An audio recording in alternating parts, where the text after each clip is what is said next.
Infertility ట్రీట్మెంట్కి వచ్చే couple ఏ ఇన్వెస్టిగేషన్స్ చేయించుకోవాలి, హార్మోనల్ ఇన్వెస్టిగేషన్స్ పర్టికులర్లీ. దీని గురించి నేను doctor V Annapurna, fertility consultant, Maitrishri fertility centre.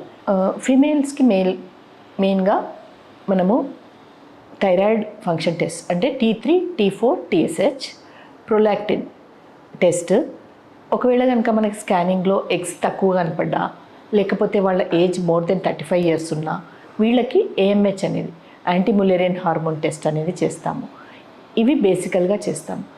వీటిలో ఏదన్నా ప్రాబ్లం వచ్చి మనకి PCO లాగా ఏమన్నా డౌట్ వస్తే అప్పుడు FSH అండ్ LH, టెస్టోస్టిరాన్, ఈ హార్మోన్ టెస్ట్లు చేస్తాం. ఇవి బేసికల్గా మనము చేసే ఇన్వెస్టిగేషన్స్. అదే మేల్స్లో ఒకవేళ కనుక స్పర్మ్ కౌంట్స్ తక్కువగా ఉంటే వాళ్ళకి మనం testosterone levels, estradiol levels, prolactin and thyroid, ఇవి బేసికల్గా మనము మెన్లో చేస్తాము.